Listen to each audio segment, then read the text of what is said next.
தேவனுக்கு கீழ்ப்படியுங்கள் என்கின்ற சத்தியத்தை பார்த்து கொண்டிருக்கிறோம். தேவனுடைய வாக்குத்தத்தம் பண்ணப்பட்ட ஆசீர்வாதத்தை பெறுவதற்காக மற்றொரு நிலை தேவனுக்கு கீழ்ப்படிவது. தேவனுக்கு கீழ்ப்படியக்கூடிய விதிமுறைகள் நாங்கள் பார்த்தோம்.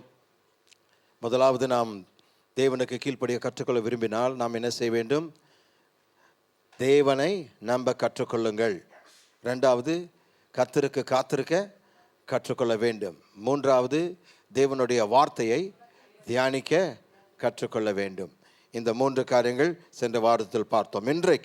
இன்றைக்கு கீழ்ப்படிதல் எப்போதும் ஆசீர்வாதங்களை கொண்டு வருகிறது. கீழ்ப்படிதல் எப்போதும் ஆசீர்வாதங்களை கொண்டு வருகிறது. Obedience always brings blessings. அப்போ இந்த கீழ்ப்படிதலுடைய சிறப்பம்சம் என்ன? ஏன் நாம் தேவனுக்கு கீழ்ப்படுகிறோம்? ஏன் தேவன் நம்மை கீழ்ப்படிய சொல்கிறார்? எதற்காக? ஏனென்றால் கீழ்ப்படுகிற ஒவ்வொரு பிள்ளைக்கு தேவனுடைய மகிமையான மகத்துவமான ஆசீர்வாதங்கள் உண்டு. ஆமென். அப்போ பாருங்க, ஆகவே தான் தேவன் அதிகமாய் வேதம் முழுக்க கீழ்ப்படிதலை பற்றி அநேக போதனைகள், அநேக கோட்பாடுகள், அநேக கொள்கைகள், அநேக விதிமுறைகள், அநேக உபதேசங்கள், அநேக அறிவுரைகளை கொடுத்திருக்கிறார். ஏனென்றால் அதற்கு வரக்கூடிய ஆசீர்வாதங்கள் வார்த்தையில் விவரிக்கவே முடியாது. ஆமென். தயவுசெய்து இந்த காரியத்தை எழுதி கொள்ளுங்கள். கர்த்தருடைய எளிய வேண்டுகோள்கள் பெரும்பாலும் வாழ்க்கையின் மிக அற்புதமான ஆசீர்வாதங்களுக்கு படிக்கட்டுகளாக இருக்கின்றன அல்லது அமைகின்றன. மீண்டுமாய் சொல்கிறேன், கர்த்தருடைய எளிய வேண்டுகோள்களுக்கு பெரும்பாலும் வாழ்க்கையின் மிக அற்புதமான ஆசீர்வாதங்களுக்கு படிக்கட்டுகளாக அமைகின்றன. மிக முக்கியமான ஒரு காரியம். தேவன் நம்மிடத்தில் ஒன்றை செய் சொல்லும்போது அது ஒரு அன்பான வேண்டுகோள்.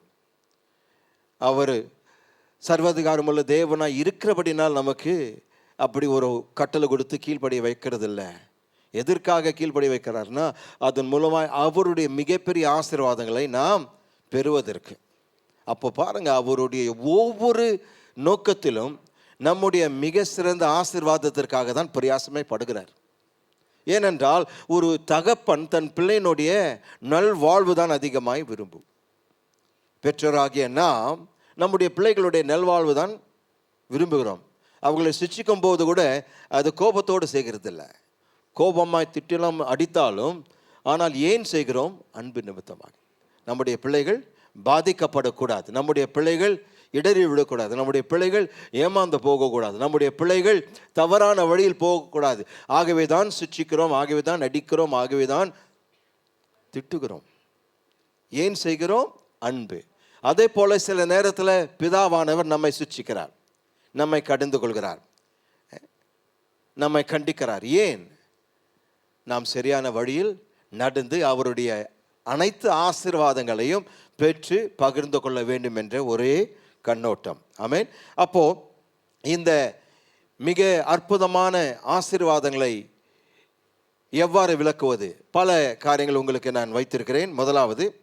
முதலாவது கீழ்ப்படிதல் தேவனுடைய வெளிப்பாட்டை கொண்டு வருகிறது. இருக்கிற ஆசீர்வாதங்களில் மிகப்பெரிய ஆசீர்வாதம் தேவனை பற்றிய வெளிப்பாடு. விளக்கி சொன்னால் உங்களுக்கு புரிஞ்சிடும்.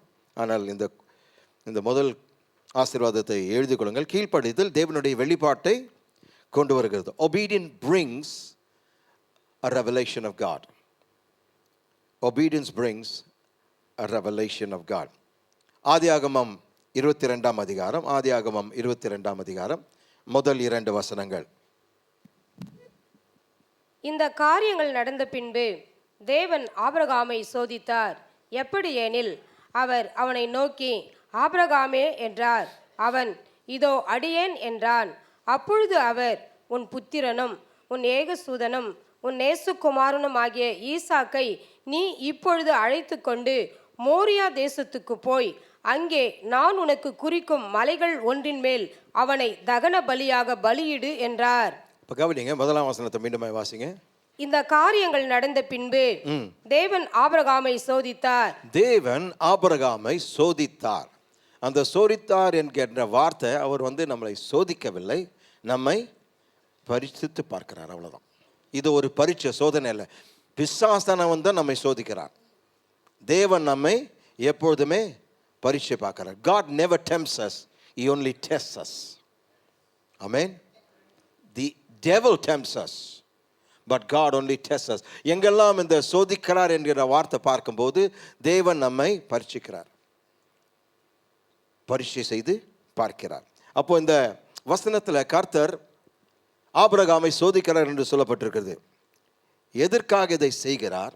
கவனிங்க, தேவன் நம்மை சில நேரங்களில் சோதிக்கிறார் இல்லைங்களா? எதற்காக தேவன் நம்மை சோதிக்கிறார்? எதற்காக பரீட்சைகளை கொடுக்கிறார்? நம்முடைய இருதயம் எங்கே இருக்கிறது என்று அவர் அறிந்து கொள்வதற்காக அல்ல.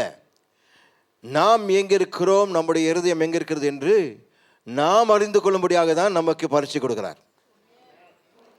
பாருங்க, மிக முக்கியமான ஒரு சத்தியம்.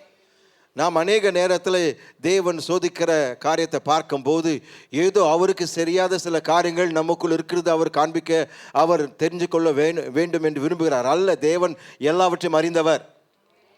இருக்கிறீங்களா? நம்முடைய முழு இருதயத்தை முழுமையாக எந்நேரமும் அறிந்தவர். அவருக்கு புதுசாக நம்மளை பற்றி அறிந்து கொள்ள வேண்டிய காரியம் எதுவுமே இல்லை. ஏன்னா நம்முடைய துவக்கமும் முடிவும் அவர்தான். ஹல்லேலூயா. நாம் சிருஷ்டிக்கப்படுவதற்கு முன்பாகவே நம்முடைய முடிவை உண்டாக்கி அதன் பின்பு தான் நம்மை உருவாக்குகிறார்.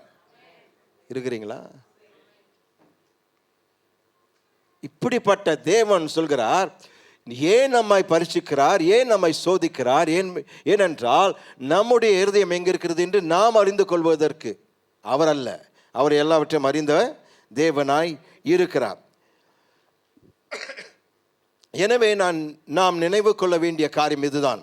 பரீட்சை என்பது ஒருபோதும் தேவன் நாம் எங்கிருக்கிறோம் என்பதை கண்டுபிடிப்பதற்காக அல்ல, மாறாக நாம் எங்கிருக்கிறோம் என்பதை கண்டுபிடிப்பதற்காக. என்னுடைய ஆவிக்குரிய வாழ்க்கையில் நான் எங்கிருக்கிறேன், என்னுடைய விசுவாச வாழ்க்கையில் நான் எங்கே இருக்கிறேன், தேவனுடைய வார்த்தை நான் எவ்வளோ அறிந்திருக்கிறேன். கவனிங்க, பள்ளிக்கூடத்திற்கு செல்லும் போது அல்லது கல்லூரிகளுக்கு செல்லும் போது எதற்காக பரீட்சைகளை வைக்கிறார்கள்? நம்மளை ஃபெயில் பண்ணுறதுக்கா? இல்லை. நம்மளை பாஸ் பண்ணுறதுக்கு அடுத்த கிளாஸ்க்கு? அதுவும் இல்லை. எதற்காக இந்த பரீட்சைகள்? நாம் எவ்வளோ கற்றிருக்கிறோம், நமக்கு எவ்வளோ தெரியும் என்பதை சோதித்து அறிய இந்த பரீட்சைகள் வைக்கப்படுகிறது. அதே போலவே வாழ்க்கையிலும் பாருங்க, தேவன் நம்மை சோதிக்க என்ன செய்கிறார்? தேவன் நம்மை பரீட்சை பார்க்கும்போது என்ன செய்கிறார்? நமக்குள் நாம் எவ்வளோ அறிந்திருக்கிறோம் என்பதை நாம் அறிந்து கொள்வதற்கு. அவருக்கு ஏற்கனவே தெரியும் உங்களுடைய விசுவாசத்தான அளவு என்னன்னு. நம்ம தான் யோசிக்கிறோம், ஓ இதெல்லாம் புரிந்து கொள்ள முடியாது போல இருக்கு.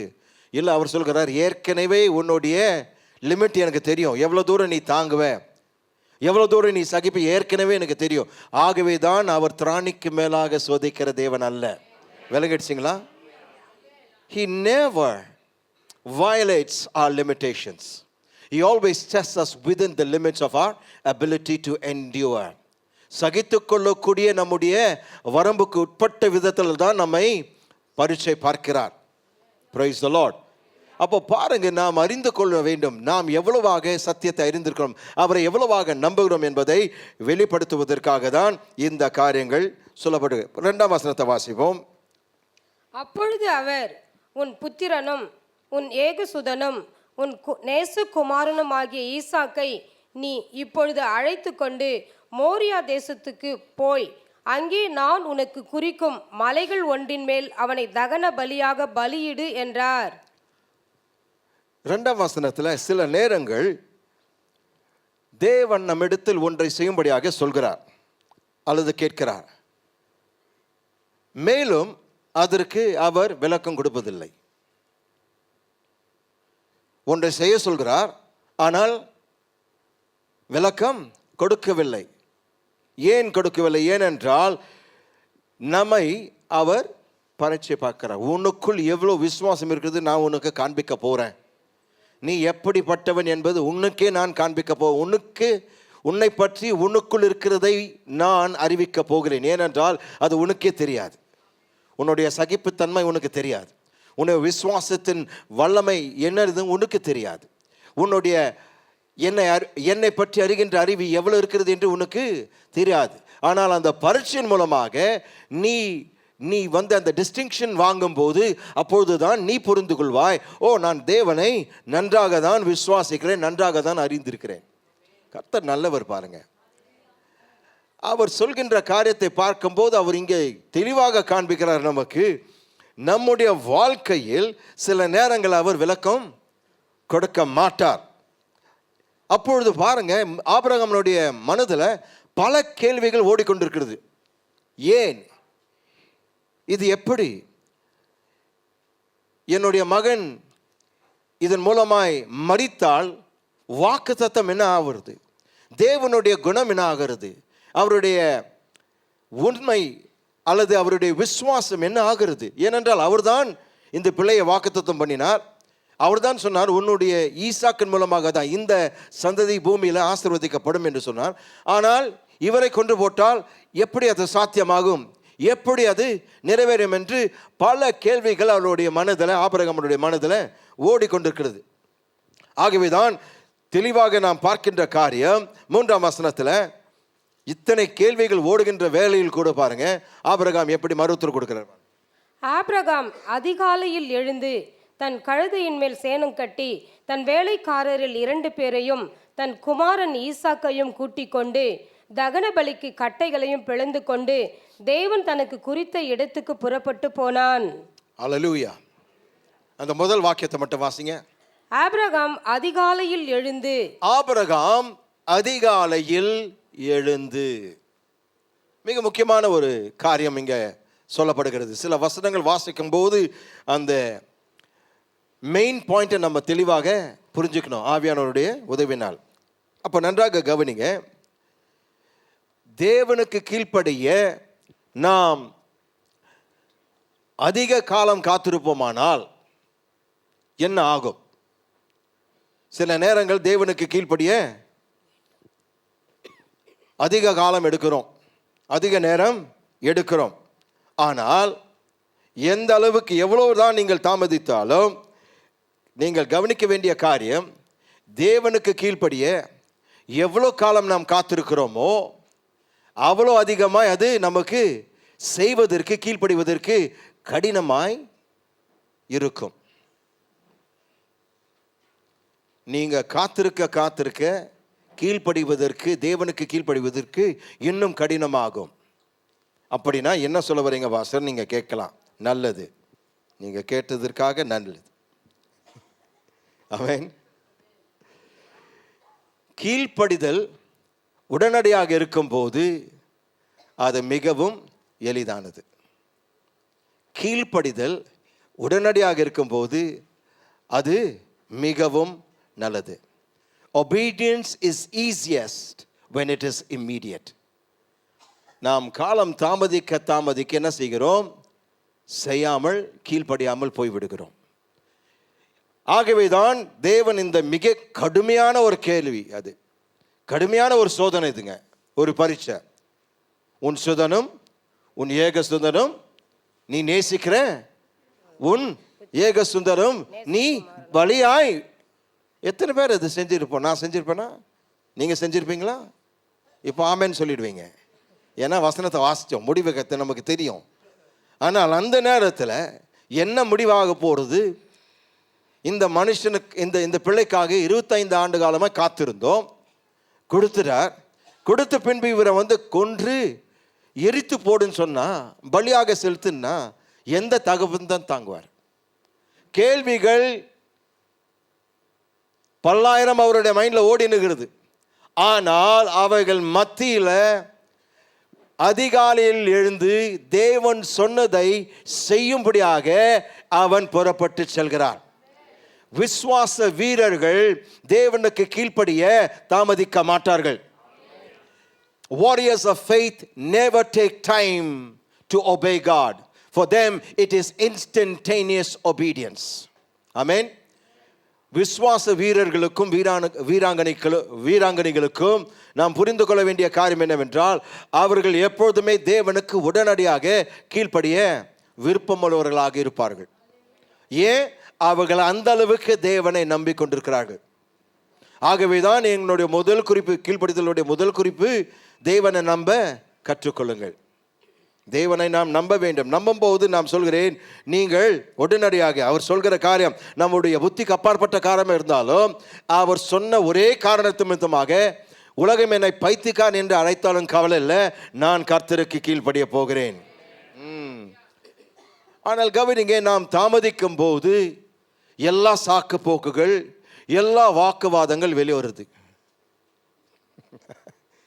இருக்கிறீங்களா? நாம் தாமதிக்க எல்லா சாக்கு போக்குகள் சொல்லுவோம். ஏன் அதை செய்யக்கூடாது? நான் நினைக்கிறது இது தேவன் கிடையாது, இது ஏதோ ஒரு அசுத்தாவி தேவனை போல் பேசி கொண்டிருக்கிறது. பல தர்க்கங்கள் பண்ணுவோம், வாக்குவாதங்கள் கேட்போம், தேவனிடத்தில் வந்து முறையிடுவோம். இல்லை, இது நீங்கள் பேசியிருக்க மாட்டீங்க, நீங்கள் பிள்ளைகளெல்லாம் பலி சொல்ல மாட்டீங்க, அது வந்து விக்கிரகத்தை வழிபடுகிற மக்கள் தான் செய்வார்கள், அந்த காலத்தில் செய்தார்கள். ஆகவே தான் அதுக்கு பழக்கமான ஒரு சூழ்நிலை இருந்தபடினால்தான் ஆபிரகாமை பார்த்து அப்படிப்பட்ட ஒரு காரியத்தை கேட்கிறார். ஏன்னா அதுக்கு அந்த நாட்களில் அவர்கள் பொதுவாக செய்தார்கள். குடும்பத்தினுடைய நலநலத்திற்காக பிள்ளைகளை எரித்து போடுவாங்க பலியாக தங்கள் தேவர்களுக்கு. ஸோ அந்த பழக்கம் இருந்தபடினால் அதை செய்ய சொல்கிறார். இவரும் விடிகாலையில் எழுந்து அதை செய்ய துரிதமாய் புறப்பட்டு செல்கிறார். பிரியமானவர்கள், நம்முடைய வாழ்க்கையில் அநேக மக்கள் தேவனுடைய சித்தத்தை அவர்கள் தவறி விடுகிறார்கள். தேவனுடைய சித்தத்தை செய்ய அவர்கள் தவறுகிறார்கள். ஏனென்றால் தேவனுடைய சித்தத்தை அவர்கள் புரிந்து கொள்ள விரும்புகிறார்கள், தேவனுடைய சித்தத்தை அவர்கள் அறிந்து கொள்ள விரும்புகிறார்கள், தேவனுடைய சித்தத்தை ஆராய்ந்து அறிய விரும்புகிறார்கள். இதெல்லாம் அறிந்த பின்புதான் தேவனுடைய சித்தத்தை நான் செய்வேன் என்று அவர்கள் இருக்கிறார்கள், அவர்கள் முயற்சிக்கிறார்கள். தயவுசெய்து சொல்கிறேன், நீங்கள் தேவனுடைய சித்தத்தை அறிந்து கொள்ள முயற்சிக்காதீர்கள், தேவனுடைய சித்தத்தை புரிந்து கொள்ள முயற்சிக்காதீர்கள். ஏனென்றால் தேவன் கேட்கிறது எது மட்டும் அவர் கேட்கிறார்னா, என்னுடைய சித்தத்திற்கு கீழ்ப்படியுங்கள். நீங்க ஆராய்ந்து அறிந்து கொள்ளுங்கள் என்று சொல்லல, நீங்க வந்து அதை கண்டுபிடிங்கன்னு சொல்லல. அவர் சொல்கிற காரியம் என்னுடைய சித்தத்திற்கு கீழ்ப்படியுங்கள். இருக்கிறீங்களா? The only thing that God is requiring from us is that we obey His will. Don't try to figure out what His will is. Don't try to understand what His will is. Just obey His will. இருக்கிறீங்களா? அதான் செய்ய சொல்றார். ஆராய்ந்து அறிய சொல்ல, அதை புரிந்து கொள்ள முயற்சிக்காதீர்கள். அப்போ கவனிங்க, சிலர் வந்து எப்போதுமே இந்த குறிப்பிட்ட இந்த விஷயத்தில் அதிகமான தர்க்கங்கள் எழுப்புகிறது. நான் ஏன் தசம பாகம் செலுத்த வேண்டும்? புதிய ஏற்பாட்டு அது இல்லையே, அது பழைய ஏற்பாடு. நம்ம புதிய ஏற்பாடு விசுவாசிகள், ஆகவே நான் ஏன் தசம பாகம் கட்டணும்? சரி, அது நான் கொடுத்தால் என்ன நடக்கும்? கவனிங்க, தசம பாகம் எப்படி வேலை செய்கிறது என்று நீங்கள் அறிந்து கொள்ள முயற்சி செய்ய வேண்டாம். தேவனுடைய வார்த்தைக்கு கீழ்ப்படியுங்கள், தசம பாகம் செலுத்துங்கள். அப்பொழுது தேவன் செய்யக்கூடியதை நீங்கள் பொறுத்திருந்து பாருங்கள். ஏனென்றால் நான் சம்பாதிப்பதற்கு முன்பாகவே நான் படிக்கின்ற நேரத்தில் எனக்கு பாக்கெட் மணி கொடுக்கும்போது அதிலே நான் தசம பாகம் செலுத்தினவன். அநேகர் வந்து தர்க்கம் பண்ணலாம், இது தர்க்கம் பண்ணக்கூடிய காரியம் இல்லை. உங்களுக்கு கொடுக்க விருப்பம் இல்லை என்றால் கொடுக்காதீர்கள் தசம பாகத்தை. ஆனால் அது எப்படி வேலை செய்யும், ஏன் வேலை செய்கிறது, இது புதிய ஏற்பாட்டு சமாச்சாரமா? நான் சொல்கிறேன், இயேசுவே தசம பாகத்தை அங்கீகரித்தார். இருக்கிறீங்களா? அவரே பரிசேயர்களை பார்த்து, நீ தசம பாகம் செலுத்துறதுலாம் நல்லது, ஆனால் அதை பார்க்கிலும் என்ன செய்யணும்? தேவனுக்கு கீழ்ப்படிய கற்றுக்கொள் என்று தான் போதித்தார். அப்போ பாருங்க, அவர் வந்து தசம பாகம் பழைய ஏற்பாட்டு நீ அதெல்லாம் செய்யறதுன்னு சொல்லவில்லை. நீ அதெல்லாம் செய்யறது நல்லது, ஆனால் உன் இருதயம் எப்படி இருக்கிறது? வெறும் வேஷத்திற்காக செய்யாதீர்கள், உலகம் பார்ப்பதற்காக அதை செய்யாதீர்கள், கீழ்ப்படிதல் என்னதுமாக அதை செய்யுங்க. அப்போ நான் தேவனுடைய வார்த்தையை கீழ்ப்படிய விரும்பினால் நான் அதை செய்யும் போது கர்த்தர் மற்றதை பார்த்துக் கொள்வார். தசமபாகத்தினுடைய ஆசீர்வாதத்தை கொண்டு வரக்கூடியவர் அவர். அல்லேலூயா. நான் கீழ்ப்படுகிறேன், விளைவு அவர் கழுத்துல நான் விட்டு விடுகிறேன், அவ்வளவுதான். I obey God and I leave the consequences to Him. என்னுடைய வாழ்க்கையில் இந்த நாள் வரைக்கும் நான் கண்ட ஆசீர்வாதங்களுக்கு காரணம் தேவனுடைய உண்மைத்தன்மை. Until now I have seen God's faithfulness whenever I obeyed him in everything. எல்லாவற்றிலும் நான் தேவனுக்கு கீழ்ப்படிந்த பொழுது ஒவ்வொன்றிலும் தேவனுடைய ஆசீர்வாதங்கள் விளைவாக என்னுடைய வாழ்க்கையில் பார்த்திருக்கிறேன். 4 மன்னிக்கவும் 7-8 வசனங்களை வாசிங்க. 6-7-8 மன்னிக்கவும். ஆபிரகாம் தகன பலிக்கு கட்டைகளை எடுத்து தன் குமாரனாகிய ஈசாக்கின் மேல் வைத்து தன் கையிலே நெருப்பையும் கத்தியையும் எடுத்துக்கொண்டான். இருவரும் கூடி போனார்கள். அப்பொழுது ஈசாக்கு தன் தகப்பனாகிய ஆபிரகாமை நோக்கி, என் தகப்பனே என்றான். அதற்கு அவன், என் மகனே, இதோ இருக்கிறேன் என்றான். அப்பொழுது அவன், இதோ நெருப்பும் கட்டையும் இருக்கிறது, தகன பலிக்கு ஆட்டுக்குட்டி எங்கே என்றான். அதற்கு ஆபிரகாம், என் மகனே, தேவன் தமக்கு தகன பலிக்கான ஆட்டுக்குட்டியை பார்த்து கொள்வார் என்றான். அப்புறம் இருவரும் கூடி போய். ஹல்லேலூயா. கவனிங்க, ஆபிரகாம் தேவன் சொன்னதுக்கு கீழ்ப்படிந்தார். கீழ்ப்படிந்த பிறகு தேவன் எல்லாவற்றையும் பார்த்து கொள்வார் என்ற ஒரே வார்த்தை சொல்லிவிட்டார். தன்னுடைய மகன் ஈசா கேட்கிறான், அப்பா இங்க கட்டை இருக்குது, நெருப்பு இருக்கிறது, கத்தி இருக்கிறது, ஆனா பலி செலுத்துவதற்கு ஆட்டுக்குட்டி எங்கே? உடனடியாக யோசிக்காம டப்புன்னு பதில் வருது பாருங்க. என்ன? தேவன் அதை பார்த்து கொள்வார். ஹல்லேலூயா. ஏன்? கீழ்ப்படியும் போது விளைவுகள் அவர் பார்த்து கொள்வார். ஹல்லேலூயா. அப்ப கவனிங்க, உங்களை பார்த்து சொல்கிறேன், கீழ்ப்படிந்து தேவன் என்ன செய்வார், அதாவது தேவன் மட்டும் செய்யக்கூடியதை தேவன் செய்வதை நீங்கள் பாருங்க. ஆமென்.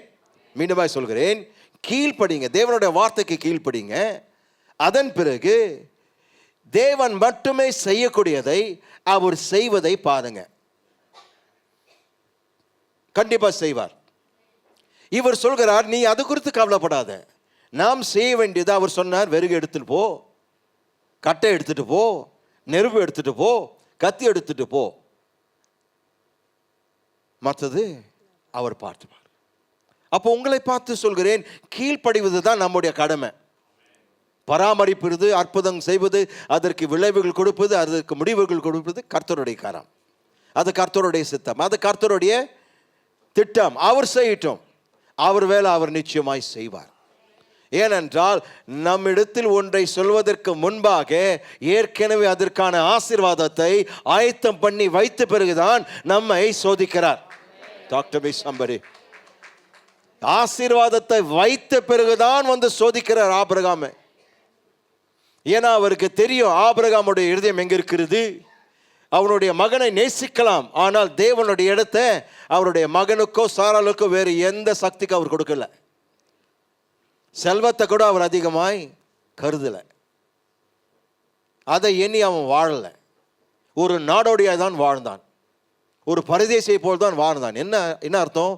நான் இந்த உலகத்துக்குரியவன் அல்ல, நான் பரலோகத்தின் குடிமகன். எனவே இந்த இடத்துல நான் ஆஸ்திகளாம் சேர்த்து வைக்க போறதில்லை.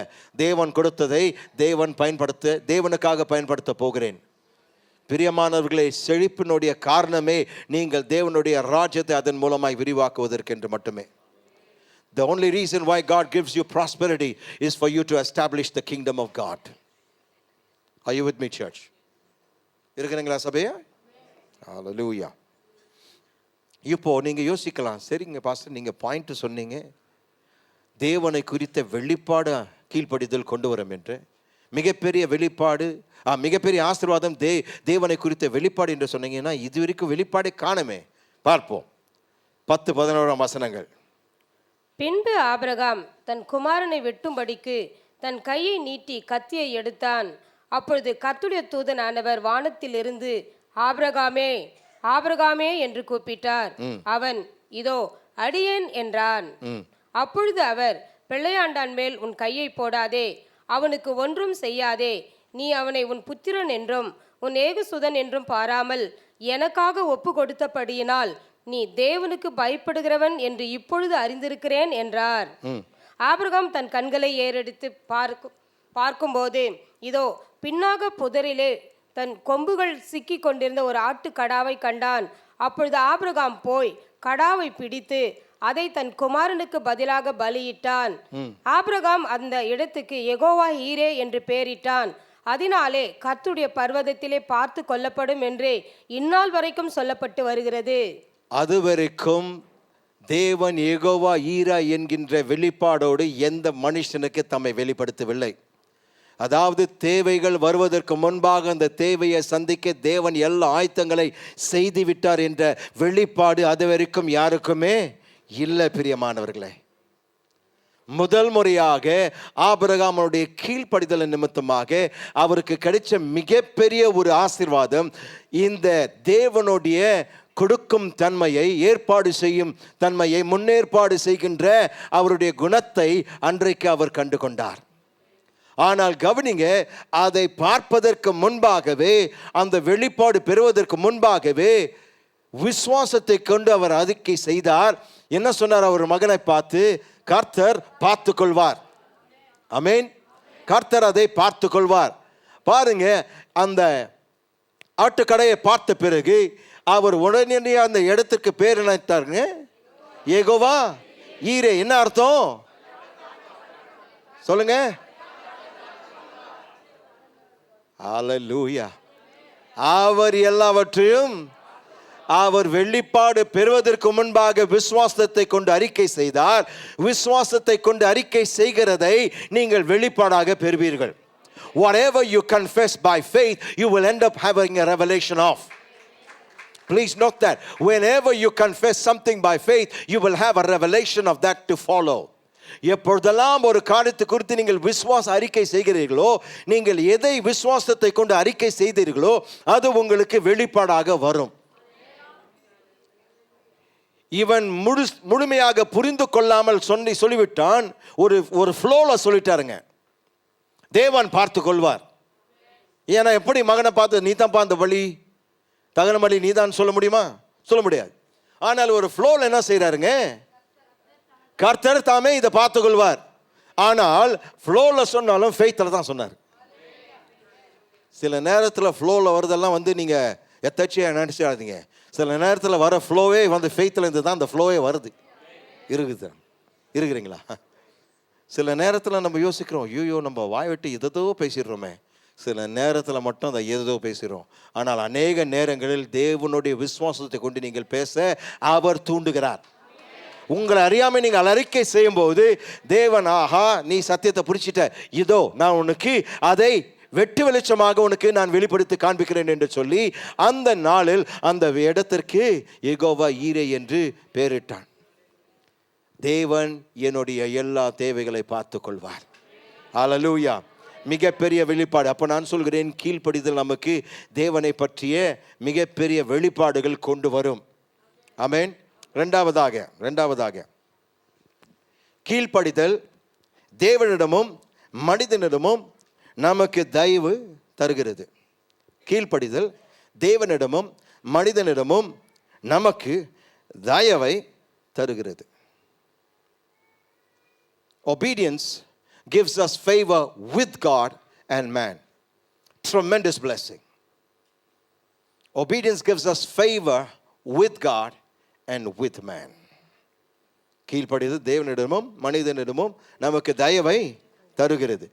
ஆதியாகமம் 39 அதிகாரம் 2-4 வரை.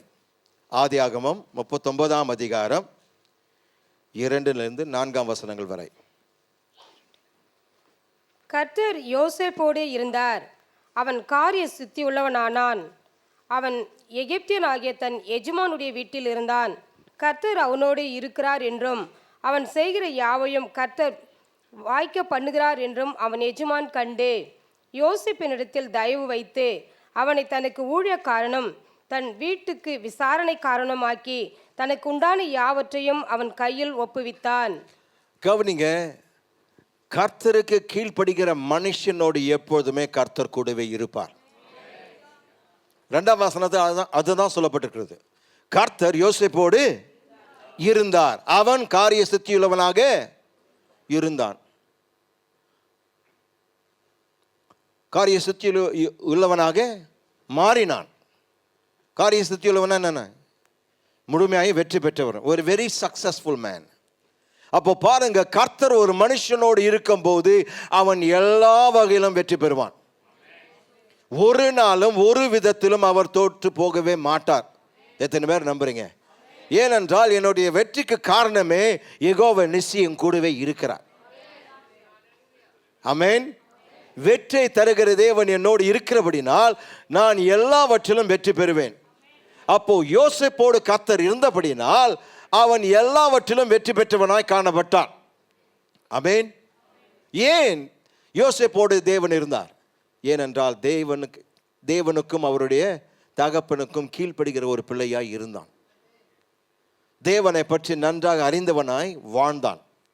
தேவனுடைய காரியங்களில் நாட்டம் காண்பித்தவன், விருப்பத்தை வெளிப்படுத்தினவன், தேவனுடைய காரியங்களில் முழு கவனத்தை செலுத்தினவன், தேவனை ஆர்வமாய் தேடின ஒரு மனுஷன் தான் இந்த வாலிபனாகிய யோசேப்பு. தன் தகப்பனுடைய தேவனை பற்றிய எல்லா அனுபவங்களை கேட்டு கேட்டு கேட்டு அதை விசுவாசம் வளர்த்து கொண்டு இப்பொழுது தன்னுடைய தகப்பனுடைய தேவன் தான் என் தேவன் என்று முழுமையை ஏற்றுக்கொண்டு 17 வயதிற்குள்ளவே இத்தனை நன்மைகள் பெற்று தேவன் அவரோடு இருக்கும்படியாக அவர் செய்தார். உங்களோடு தேவன் இருக்க நீங்கள் விரும்பினால் அவருக்கு முற்றுமுடிய கீழ்ப்படியுங்க. உங்களை விட்டு விலகவே மாட்டார். ஏனென்றால் அவருக்கு கீழ்ப்படுகிற பிள்ளைகள் அவருக்கு மிக நெருக்கமான பிள்ளைகளாய் இருப்பார்கள். இப்போ தேவன் கர்த்தர் அவனோடு இருக்கிறதும் அவன் எல்லாவற்றிலும் வெற்றி பெறுகிறதும் யார் கண்டது? யோசேப்பு காணல, அவனுடைய எஜமான் அதை பார்க்கிறான். ஆமென். 3ஆம் வசனம். கர்த்தர் அவனோடு இருக்கிறார் என்றும் அவன் செய்கிற யாவையும் கர்த்தர் வாய்க்க பண்ணுகிறார் என்றும் அவன் எஜமான் கண்டு. அப்போ பாருங்க, நம்முடைய மக்கள், மற்ற மக்கள் தேவன் நம்மோடு இருக்கிறதும் நம்மை எப்படி அவர் ஆசீர்வதிக்கிறார், நம்முடைய கையிட்டு செய்கிற எல்லாவையும் அவர் வாய்க்க பண்ணுகிறார் என்று அவர்களை பார்க்க வைக்கிறார். அந்நிய மனுஷர்கள் தேவன் உங்களோடு இருக்கிறதும் தேவன் உங்களை ஆசீர்வதிக்கிறதும் அவர்கள் காணும்படியாக கர்த்தர் கிருபை செய்வார். அல்லேலூயா.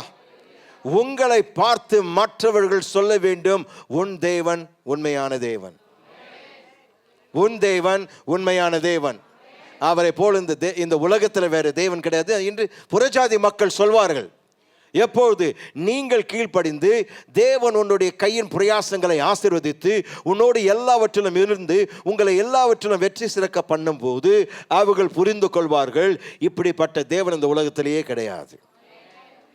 அவன் அதை அறிக்கை செய்கிறான். பாருங்க, அவன் கண்டு 4ஆம் வசனம், யோசேப்பினிடத்தில் தயவு வைத்து யோசேப்பினிடத்தில் தயவு காண்பித்தார். கவனிங்க, தேவனோடு நீங்கள் தயவு பெற்றிருந்தால் மனுஷனிடத்திலிருந்து நீங்கள் தயவு பெறுவீர்கள். Whenever you receive the favor of God, you will end up receiving favor with man. Are you with me, church? நீங்கள் தேவனிடத்திலிருந்து நீங்கள் தயவை பெற்றிருந்தால் மனுஷனுக்கு முன்பாக தயவோடு தான் வாழ்வீர்கள். Do I have a witness, sir? Oh, hallelujah. Hallelujah. பக்கத்தில் பார்த்து சொல்லுங்க, நான் தேவனுடைய தயவு பெற்றவன். Oh, glory to God. Hallelujah. நான் தேவனுடைய தயவை பெற்றவன். என்னை ஒரு காலம் ஏமாற்ற முடியாது, என்னை ஒரு காலம் ஜெயிக்க முடியாது, என்னை ஒரு காலம் வெல்ல முடியாது, என்னை ஒரு காலம் தோற்கடிக்க முடியாது, என்னை ஒரு காலம் மீறி நீ வாழ்ந்திட முடியாது, என்னை விட நீ அதிகமாய் செல்வத்தில் வாழ்ந்திட முடியாது. காரணம், நான் தேவனுடைய தயவு பெற்றவன்.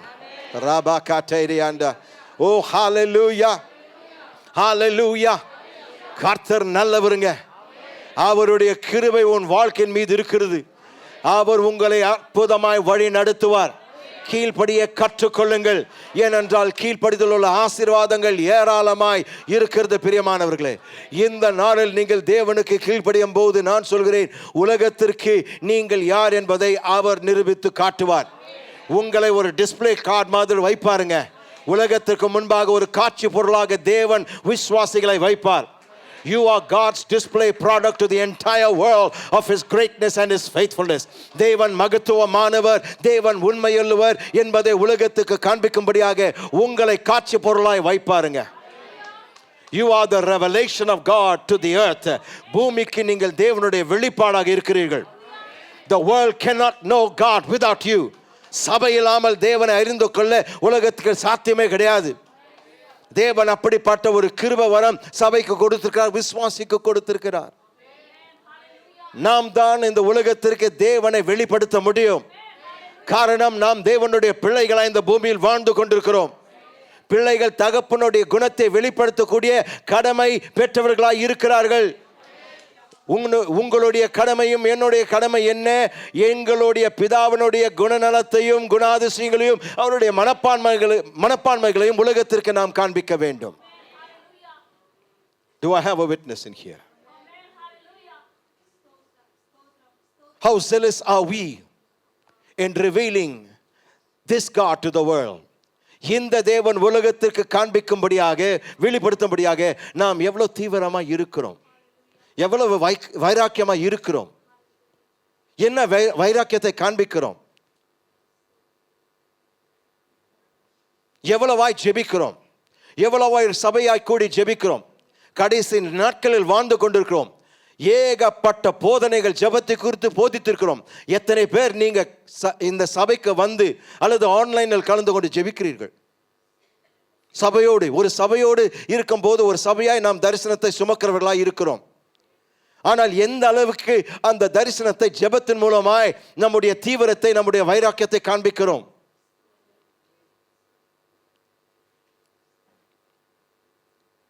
வெகு சிலர் தான் ஜெபத்திற்கு கலந்து கொள்கிறீர்கள். பிறகு உங்களுடைய வாழ்க்கை பார்க்கும் போது அற்புதங்கள் ஏன் நடக்கிறது என்று கேள்வி கேட்கிறோம்.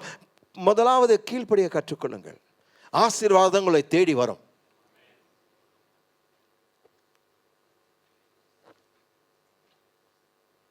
அருகில் அநேகர் இருக்கிறீர்கள், ஆனால் ஜெபத்திற்கு நேரம் இல்லை. சிலர் வேலை செய்கிறீர்கள், சிலர் டியூட்டி, சிலர் எல்லாம் இருக்கிறது. ஆனால் ஃப்ரீயா இருந்து வராதவர்கள், அவர்களை பார்த்து தான் கேட்கிறேன், ஏன் அந்த தீவிரம், அந்த வைராக்கியம் வரவில்லை? ஏனென்றால் ஜெபத்தின் மூலமாக தான் மிக அதிகமாய் தேவனுடைய குணாதிசயங்களை, குணநலங்களை நாம் வெளிப்படுத்த முடியும். மற்றவர்களுக்காக ஜெபிக்கும் போது தான் நாம் என்ன காண்பிக்கிறோம்? நாம் சாதாரண மக்கள் அல்ல. நம்மை மீறி மற்றவர்களுக்கு நாங்கள் ஜெபிக்கும் போது அதுதான் 2வது மைல் நடக்கிறதுங்க. 1வது மைல் நமக்காக, 2வது மைல் மற்றவர்களுக்காக. 2வது மைல் எடுத்து கற்றுக்கொள்ளுங்கள். இந்த மனுஷன் யோசேப்பு இந்த அதிகாரியினுடைய கண்களில் தயவு பெற்றான். எந்த அளவுக்கு? 4ஆம் வசனம் மீண்டும் வாசிங்க. யோசேப்பினிடத்தில் தயவு வைத்து அவனை தனக்கு ஊழியக்காரனும் தன் வீட்டுக்கு விசாரணைக்காரனும் ஆக்கி தனக்கு உண்டான யாவற்றையும் அவன் கையில் ஒப்புவித்தான். தயவு காட்டுவது என்னங்க? 3 காரியங்கள். 1, அவனுடைய வீட்டிற்கு மேல் வாசிங்க. யோசேப்பினிடத்தில் தயவு வைத்து அவனை தனக்கு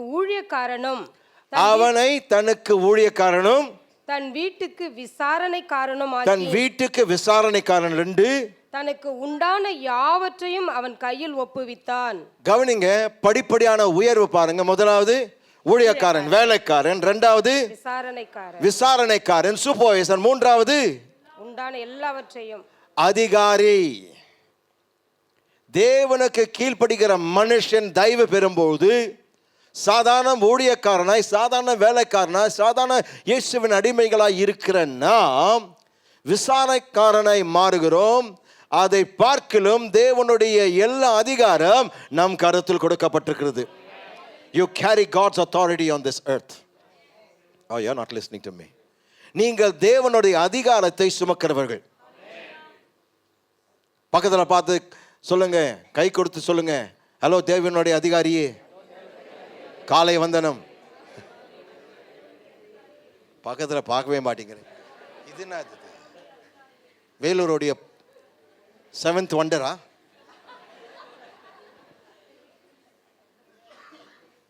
வேலூர் 7வது அதிசயம் அது. தயவுசெய்து பக்கத்தில் பார்த்து சொல்லுங்க, ஹலோ தேவனுடைய அதிகாரியே வணக்கம். ஹல்லேலூயா. ஆன்லைனில் இருக்கிற தேவனுடைய அதிகாரிகளே வணக்கம். தேவனுடைய அதிகாரிகள் யாருங்க? தேவனுக்கு கீழ்ப்படுகிறவர்கள். அப்போ பாருங்க, இந்த இடத்துல தேவன் இவரை ஏன் உயர்த்தினார்? காரணம், தேவனுக்கு அதிகமாய் கீழ்ப்படிந்தபடியினால். அப்போ தேவனிடத்தில் தயவு பெறுகிறவர்கள் மனிதனிடத்தில் தயவு பெறுவார்கள். When you have favor with God, men will end up favoring you. Write that down in your heart somewhere. Never forget, if you have God's favor, you will have men favoring you. தேவனுடைய தயவு நீங்கள் பெற்றிருந்தால் நிச்சயமாக மனிதர்கள் உங்கள் மீது தயவு காட்டுவார்கள். காட்ட விருப்பப்படாதவர்களும் தான் ஏன் தான் பண்ணுறேன்னு தெரியல, ஆனாலும் பண்ணினுங்கிறேன், வெந்து சாவாங்க பாவம். தயவை காட்டின பிறகு போய் அவன் தலையை சொரிஞ்சு அங்கே சொட்ட விழுந்துடும். வைஃபை பார்த்து இவனை நான் அழிக்கணும் பார்க்கணும், கடைசியில் இவனுக்கு நான் தான் போய் சிபாசு பேசுகிறேன், ஏன் பண்ணுறேன், எனக்கு பைத்தியம் பிடிக்குதுன்னு நினைக்கல. இல்லைங்க, அவனுடைய தேவன் அவனுக்கு வடக்கு அடக்குற உங்களை வச்சு தான் வைக்கிறார். அந்த அம்மா கரெக்டாக சொல்கிறாங்க. இருக்கிறீங்களா? ஆகமான அதுதான் கற்றுக்கொண்டான். வீட்டில் போய் சொன்ன, நான் என்ன தான் செய்ய நினைத்தாலும் கடைசியில் நான் அவனுடைய மண்ணு அவன் என்னை கவ வைக்கிறான். அப்போ அவன் ஒய்ஃப் பாருங்கள், ஒய்ஃபெல்லாம் சில நேரத்தில் புத்திசாலியாக இருப்பாங்க. அவன் சொன்ன, நீ அவனை எதிர்க்கல, அவனுடைய தேவனை எதிர்த்து அப்படின்னால்தான் உனக்கு இந்த கெதி.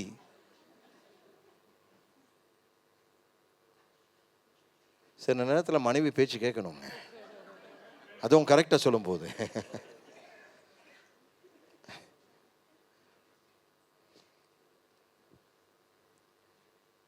வெளிப்பாடு, கீழ்ப்படுகிறவர்களுக்கு வெளிப்பாடு. யாருக்கு? மனுஷனுக்கு காண்பிப்பான். தேவனிடத்தில் தயவு பெற்றவர்கள் மனிதனிடத்தில் நிச்சயமாய் தயவு பெறுவீர்கள். ஆமென். அடுத்தது மூன்றாவது, கீழ்ப்படிதல் சுகத்தை கொண்டு வருகிறது. Obedience brings healing. 2 ராஜாக்கள் 5ஆம் அதிகாரம், 2 ராஜாக்கள் 5ஆம் அதிகாரம்.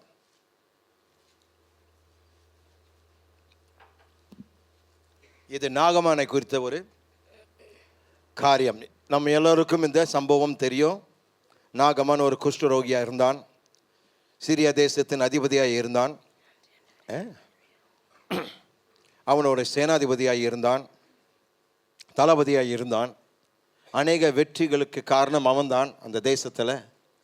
அவனை கண்டு முழு உலகம், அந்த நாட்களில் வாழ்ந்த உலகம் அதிர்ந்தது. அப்படி வல்லமையும் புகழும் பெற்ற ஒரு மனுஷன். ஆனால் அவனுக்கு குஷ்டரோகம் இருந்தது. It's amazing how God will take a captive to speak to a captain to teach him obedience. ஆச்சரியமான காரியம் என்னன்னா, ஒரு அடிமை எடுத்து அதிகாரிக்கு, அந்த சேனாதிபதிக்கு புத்திமதி சொல்வது தேவனுடைய சாதாரணமான பழக்கமான காரியம். God takes the unexpected to speak to the remarkable about the most ridiculous blessing. நம்ப முடியாத ஆசீர்வாதத்தை பெறுவதற்கு எதிர்பாராத நபரை எடுத்து புகழ்பெற்ற ஒரு நபரிடத்தில் தேவன் பேச வைப்பார். சில நேரத்தில் நம்மை அற்பமாக எண்ணி விடுகிறோம். தேவன் சொல்கிறார், உலகம் எதிர்பாராத ஆசீர்வாதத்தின் வாய்க்கால் நீங்க தான். ஆமென். ஓ, யூ பிலீவ் தட்? நீங்கள் இந்த உலகத்தின் ஆசீர்வாத வாய்க்கால்களுங்க. நீங்களே எதிர்பார்க்கல, ஆனால் தேவன் உங்களை அப்படியாக ஆக்கிவிட்டார். எனவே அவர் சொல்கிறார், கவலைப்படாதே, இந்த உலகத்திற்கு ஆசீர்வாதம் நீங்கள் மட்டும்தான். நீங்கள் இல்லைன்னா அந்த உலகம் நாசமாய் போயிடும். நீங்கள் இருக்கிறதுனால தான் இன்னும் தீமை செய்கிறவன் முழுமையாக அதை செய்ய முடியவில்லை. நீங்கள் தேவனுடைய பாதுகாக்கும் சேனையாகி இருக்கிறீர்கள். இல்லாட்டி இந்நேரம் முழு உலகத்தை, முழு மனக்குலத்தை பிசாசு அழிச்சிருப்பான். அழிக்க முடியாததுக்கு காரணம் சபையாகிய விசுவாசிகள் மட்டுமே. விசுவாசிக்கிற யூதர்களையும் புறஜாதிய மக்கள் தான் சபை. ஓ ஹல்லேலூயா. அப்போ பாருங்க, இவன் இந்த ஆச்சரியமான காரியம் என்னன்னா, இவ்வளோ பெரிய ஒரு தளபதி, இவ்வளோ பெரிய ஒரு சேனாதிபதி, ஒரு அடிமை பெண் அவனுடைய வீட்டில் தன் மனைவிக்கு வேலை செய்கிற ஒரு யூத அடிமை பெண் பேச்சியை கேட்டுட்டு போறார். அப்போ எந்த அளவுக்கு அவளுடைய தேவனை பற்றி இந்த அடிமை பெண் அடிமையாய் இருந்து வேற தேசத்தில் இருந்து, ஆனால் தன் தேவனை குறித்த வெளிப்பாடு இன்னும் எவ்வளோ ஸ்ட்ராங்காக வலுவாய் இருக்கிறது பாருங்க. தன் தகப்பன் தாயை விட்டு அவள் பிரிக்கப்பட்டால், ஒரு அந்நிய தேசத்தில் அந்நிய குடும்பத்திற்கு அடிமையாய் இருக்கிறாள். ஆனால் தன் தேவனை குறித்த வெளிப்பாடு, தன் தேவனை குறித்த நம்பிக்கை, தன் தேவனை குறித்த திடமனதை அவர்கள் இழக்கல பாருங்க. she's just a young girl. அவள் வெறும் ஒரு சிறு பெண், ஆனால் அவளுக்குள் இருக்கிற தேவனை அறிகின்ற அறிவு எவ்வளவு பெரிதா இருக்குது பாருங்க.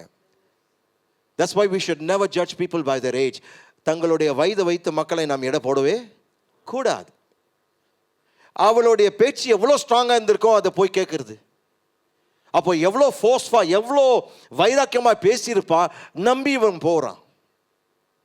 நம்பி போன பிறகு அங்கே போனால் அவன் நினைச்ச காரியம் நடக்கலை. அவன் என்ன நினைச்சான், நான் பெரிய அதிகாரி, தீர்க்கதரிசி, எனக்கு முன்பாக வந்து தன் கையை அந்த இடத்துல நீட்டி அவர் தொட்டி என்னை சுகமாக்குவார். ஆனால் இந்த மனுஷன் வெளியே வரல. வேலைக்காரன் போயிட்டு யோர்தான் நதியில் 7 முறை ஸ்நானம் பண்ணு, 7வது முறை ஸ்நானம் பண்ணும்போது அவன் சொஸ்தமாவான்னு சொல்லு போ. அவனுக்கு கடங்குவம் வந்துச்சு. ஏன்னா அவனுக்கு வந்து மரியாதை செலுத்த தான் பழகியிருக்கிறான். எல்லாருமே அவனுக்கு சாஷ்டாங்கமே பணிவார்கள். ஆனால் அவருடைய முகத்தை பார்க்காம தீர்க்க தரிசியானவன் இந்த மிகப்பெரிய அதிகாரிக்கு வேலைக்காரன் நினைப்பி, நீ செய்ய வேண்டியதை போய் செய், என் முகத்தை கூட நீ பார்க்க தேவையில்லை, நீ போய் நான் சொன்னதை செய்கின்ற. இவன் கோபப்பட்டு அப்படியே திரும்பி போகிறான். கோபமாக பேசிக்கொண்டே போகிறான். நான் இப்படி நினச்சேன், நான் அப்படி நினச்சேன். ஆனால் இவன் ஒன்றும் செய்யலையே. அந்த மேட்டுமை உடைக்கிறதுக்கு தான் கர்த்தர் இப்படியா செய்தார். ஏன்னா உன் அதிகாரத்தை வைத்து கொண்டு நீ தேவனுக்கு முன்பாக நீ வேலை காட்ட முடியாது. வாளை உடைச்சிடுவார். இருக்கிறீங்களா? தேவன்கிட்ட அதெல்லாம் நடக்காதுங்க. மனிதர்கள் முன்பாக நீ அவ்வளோ பெரிய ஒரு ஆக்ரோஷம் பண்ணலாம், ஒரு ட்ராமா பண்ணலாம். தேவனுக்கு முன்பாக வரும்போது உன்னை நீ தாழ்த்த வேண்டும். உன் மேட்டுமை கொண்டு தேவனுக்கு முன்பாக நீங்க நிற்க முடியாத காரணம் வேதம் சொல்கிறது, பெருமையுள்ளவர்களுக்கு தேவன் எதிர்த்து.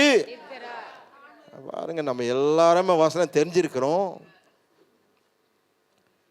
ஆனால் தேவனிடத்தில் நீங்க ஏன் இப்படி செய்யக்கூடாது? அது என்னங்க? பெருமை. அப்போ தேவன் எதிர்த்து தான் நிற்பார். எதிர்த்தார்னா உங்களுக்கு யார் ஜெபம் பண்ணாலும் அற்புதம் நடக்காது. அப்போ ஊழியக்காரர் மேலே போய் கரை சொல்லாதீங்க. ஏன்னா நீங்கள் தேவனை எதிர்க்கிறீங்க, எதிர்த்து நிற்கிறீங்க. ஏன்? மேட்டுமை. Don't let pride stop your miracle. பெருமை உங்களுடைய அற்புதத்தை நிறுத்த விடாதீங்க.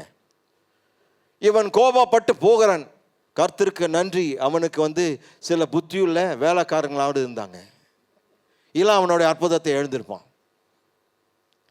அவங்க சொன்னாங்க, தீர்க்கதரிசி கடினமான ஒரு காரியத்தை செய்ய சொன்னால் நீங்கள் செஞ்சுருப்பீங்களே, இவ்வளோ எளிமையான காரியத்தை செய்ய சொல்கிற, ஏன் கேட்க மாட்டேங்கிறீங்க? எங்கள் தகப்பனே, அவங்க கொஞ்சம் மரியாதை கொடுக்குறாங்க. ஏன்னா இல்லாட்டி அவங்க கேட்க மாட்டானே. அவனுக்கு ஐஸ் போட்டு அவனுக்கு புரிய வைக்கிறாங்க. சில நேரத்தில் என்ன பண்ணுறது, இதெல்லாம் பண்ணி தான் தீரணும். அவங்களுக்குள்ள சத்தியம் போகணும் இல்லையா? ஐஸை வச்சுட்டு, தகப்பனே இதை நீங்கள் செஞ்சால் நலமாக இருக்கும். சரி அப்படி சொன்ன உடனே அவருக்கு உடனே ஐஸ் இறங்கிச்சு அவருக்குள்ள. அவர் இறங்கி இந்த அழகான யோர்தான் நதியில் 4 முறை 5 முறை நான் சொல்லலை, இந்த பார் இன்னும் இருதுவார். ஐயா, அவர் 7 முறை சொன்னார், 5 6 அல்ல, முக்குங்க இன்னொரு முறை. 7வது முறை முக்கு எழுந்தாருங்க. பார்த்தா அவருடைய தோல் ஒரு பிள்ளையின் தோலை போல் முற்றிலுமாய் சுகமாக்கப்பட்டார். நான் சொல்கிறேன், தேவனுக்கு கீழ்ப்படியும் போது தேவன் நிச்சயமாய் காரியத்தை வாய்க்க பண்ணுவார். ஆமென். தேவன் நிச்சயமாக சுகம் கொடுப்பார் என்ற சந்தேகம் இந்த மனுஷனுக்கு வந்துருச்சு. அவன் என்ன நினைத்தான், வல்லமையானது தண்ணீரில் அவனுக்கு நினைக்கல. பாருங்க, Naaman did not realize that the power was not in the water. அவனுக்கு புரியல, தண்ணீரில் வல்லமை எதுவும் கிடையாது. ஆனால் அந்த வல்லமை தண்ணீரில் வெளிப்படுத்தப்பட்டது. ஏன்? அவர் கீழ்ப்படிந்த போது. தண்ணீரில் எந்த வல்லமை கிடையாதுங்க. ஆனால் எந்த நிமிஷத்தில் அவர் கீழ்ப்படிந்தாரோ அந்த நிமிஷத்தில் தேவன் தம்முடைய வல்லமை அந்த தண்ணீரில் வெளிப்படுத்தினார். ஓ ஹல்லேலூயா.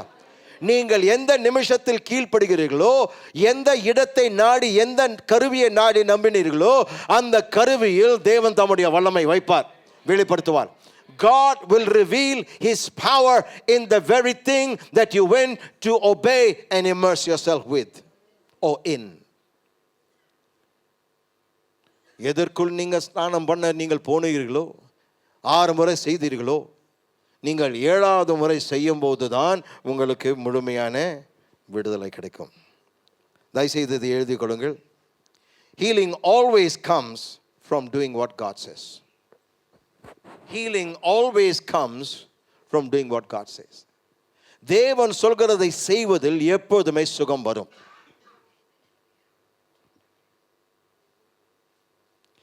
தேவன் சொல்கிறதை செய்வதில் சுகம் எப்பொழுதுமே வரும்.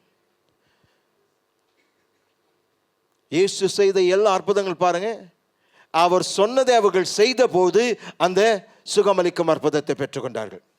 உங்களுடைய வாழ்க்கையில் தேவன் சொல்கிறதை நீங்கள் செய்யும் போது நிச்சயமாய் நீங்கள் எதிர்பார்க்கிற சுகம் வரும். ஆமென். நம்ம சிலர் இந்த காலையில் தேவன் சொல்கிறார், 7 முறை முழுங்குங்கள், ஸ்நானம் பண்ணுங்கள். கவனிங்க, தாழ்மை கீழ்ப்படுத்தலுக்கு நம்மை வழிவகுக்கும், வழி நடத்தும். Humility leads to obedience. Write that down. Humility leads to obedience. Amen.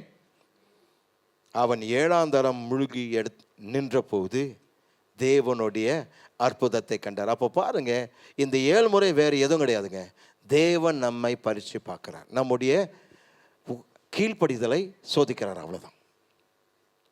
அவர் 1ஆம் தரத்தில் சுகமாக்கியிருக்கலாம், முதல் முறை அவர் முழுகும் போதே சுகமாக்கியிருக்கலாம். ஏன் 7 தரம்? ஏனென்றால் அவருடைய கீழ்ப்படிதலை சோதிக்கிறார். ஏன்னா ஒவ்வொரு முறை மூழ்கி எடுக்கும் போது அவன் பார்க்கிறான், அந்த இடத்தை பார்க்கிறான். அப்போ ஒவ்வொரு முறை போயிட்டு வரும்போது ஃபர்ஸ்ட் டைம் கொஞ்சம் ஓகே, 2வது 4வது முறை 5வது முறை நடக்காத பொழுது இவனுக்கு இருக்கிற விசுவாசமும் போகிறது. அப்படியே என்ன ஏதோ நடக்கலையே, 5 முறை நான் போய் வந்துட்டேன், 6வது முறை போய் வந்தும் ஒன்றும் நடக்கலை. அப்போ அவன் முடிவை என்ன செய்திருப்பான் யோசித்து பாருங்க.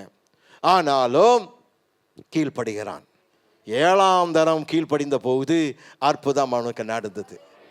அப்போ அவன் சொல்கிறான், நான் ஒன்றை மட்டும் இப்போது நன்றாக புரிந்து கொண்டேன், இந்த பூமியில் இஸ்ரவேலின் தேவனை தவிர வேறு எந்த தேவன் கிடையாது.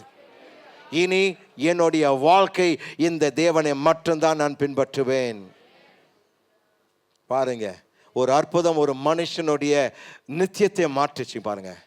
இன்றைக்கு நாகமான் பரலோகத்தில் இருப்பதற்கு காரணம் அன்றைக்கு அவன் கீழ்ப்படிந்து பெற்ற அற்புதம். ஹல்லேலூயா. பிரியமானவர்களே, வேறு எந்த ஒரு காரியத்தை பார்க்கலும் தேவன் நம்முடைய கீழ்ப்படிதலான் எதிர்பார்க்கிறார், விரும்புகிறார். நான்காவது கீழ்ப்படிதல் செழிப்பிற்கு வழிவகுக்கிறது அல்லது நடத்துகிறது. கீழ்ப்படிதல் செழிப்பிற்கு வழிவகுக்கிறது அல்லது நடத்துகிறது. Obedience leads to prosperity. யோபு 36ஆம் அதிகாரம், யோபு 36ஆம் அதிகாரம் 11ஆம் வசனம். யோபு 36ஆம் அதிகாரம் 11ஆம் வசனம். அவர்கள் அடங்கி அவரை சேவித்தால் தங்கள் நாட்களை நன்மையாகவும் தங்கள் வருஷங்களை செல்வ வாழ்வாகவும் போக்குவார்கள். அவர்கள் அடங்கி அவரை சேவித்தால், அடங்கி என்கிற வார்த்தை கீழ்ப்படிந்து. ஆங்கிலத்தில் பார்த்தீங்கன்னா, if they obey and serve him, they shall spend their days in prosperity and their years in pleasures. Oh my God. If they obey and serve him, அவர்கள் அடங்கி அவரை சேவித்தால் தங்கள் நாட்களை நன்மையாகவும், அதாவது செழிப்பாகவும், தங்கள் வருஷங்களை செல்வ வாழ்வாகவும் போக்குவார்கள். அப்போ கவனிங்க, இங்கு இந்த வசனம் எதை வலியுறுத்துகிறது? தேவனுக்கு கீழ்ப்படிவதற்கும் வாழ்க்கையில் வரக்கூடிய ஆசீர்வாதத்தின் விளைவுகளையும் இணைப்பது. அதுதான் நாங்கள் வலியுறுத்துகிறது. தேவனுக்கு எப்பொழுதெல்லாம் நீங்கள் கீழ்ப்படுகிறீர்களோ அப்பொழுதெல்லாம் அவருடைய ஆசீர்வாதங்கள் நம்முடைய வாழ்க்கையில் விளைவுகளாக வரும். Praise the Lord, praise the Lord. நம்முடைய வாழ்க்கையில் அப்படிதான் வருங்க. எப்பொழுதெல்லாம் நீங்கள் தேவனுக்கு கீழ்ப்படுகிறீர்களோ அப்பொழுதெல்லாம் ஆசீர்வாதங்கள் வந்தே தீரும். You cannot obey without a blessing. ஆசீர்வாதம் இல்லாமல் நீங்கள் தேவனுக்கு கீழ்ப்படியவே மாட்டீர்கள். நீங்கள் ஒவ்வொரு முறை கீழ்ப்படியும் போது தேவனுடைய ஆசீர்வாதங்கள் வரும். இருக்கிறீங்களா? எத்தனை பேர் அதை நம்புறீங்க? அப்போ சரீர பிரகாரமான ஆவிக்குரிய செழிப்பிற்கு நாம் அதை இரண்டும் அனுபவிக்க விரும்பினால் என்ன செய்ய வேண்டும்? தேவனுடைய கட்டளைகளை கைக்கொள்ள வேண்டும். கட்டளைகளை கைக்கொள்ளும் போது நிச்சயமாக இந்த மனுஷன் சொல்றது போல, எலியு என்கின்ற மனுஷன் தான் நீங்க பேசி கொண்டிருக்கிறான். அவன் சொல்கிறார், அவர்கள் அடங்கி, அதாவது கீழ்ப்படிந்து அவரை சேவித்தால் தங்கள் நாட்களை நன்மையாகவும் தங்கள் நாட்களை செழிப்பாகவும் தங்கள் வருஷங்களை செல்வ வாழ்வாகவும் போக்குவார்கள். உங்களுடைய வாழ்க்கையில் செழுமை காத்து கொண்டிருக்குதுங்க. செல்வ வாழ்வு உங்களுக்காய் காத்திருக்குதுங்க. நன்மையானது உங்களுக்காய் காத்திருக்குது. பல கோடி நன்மைகள் தேவன் உங்களுக்காய் வைத்திருக்கிறார். நீங்க செய்ய வேண்டியதெல்லாம் அதை பெறுவதற்கு கீழ்ப்படியுங்க. Prosperity and pleasures has been stored up for you. Obey and walk in it. Amen. செழிப்பும் செல்வ வாழ்வும் உங்களுக்காய் ஆயத்தம் பண்ண வைக்கப்பட்டிருக்குதுங்க. கீழ்ப்படிந்து அதற்குள் பிரவேசிங்க. அந்த இயற்கைக்கு அப்பாற்பட்ட செல்வ வாழ்வு, அந்த இயற்கைக்கு அப்பாற்பட்ட செழிப்பு, அந்த இயற்கைக்கு அப்பாற்பட்ட இன்பங்களுக்குள் நீங்கள் கடந்து செல்லுங்க. இது தெய்வீக அன்புங்க. இது தெய்வீக இன்பங்கள், உலக பிரகாரமான இன்பங்கள் அல்ல. ஆமென். அப்போ கவனிங்க, தெய்வீக செழிப்பிற்கான வரைபடமே கீழ்ப்படிதல். கீழ்ப்படிதல் தெய்வீக செழிப்பிற்கு வரைபடமாக இருக்கிறது. இது உலக வெற்றியிலிருந்து முற்றிலும் வேறுபட்டது. ஏன் தெரியுங்களா? உலக வெற்றி ஒரு நாள் அது தீர்ந்துவிடும். உலக வெற்றி சில நாட்களுக்கு இருக்கும். ஆனால் தெய்வீக வெற்றி என்றென்றுமாய் இருக்கும். எனக்கு வேண்டியது வெறும் தற்காலிகமான வெற்றி அல்ல, நித்திய வெற்றி. What I need is not just temporary blessing, I need an eternal security. தெய்வீக நித்திய பாதுகாப்பு எனக்கு தேவைப்படுகிறது. ஐந்தாவது ஆசீர்வாதம், கீழ்ப்படிதல் விடுதலைக்கு வழிவகுக்கிறது அல்லது நடத்துகிறது. கீழ்ப்படிதல் விடுதலைக்கு வழிவகுக்கிறது அல்லது நடத்துகிறது. Obedience leads to deliverance.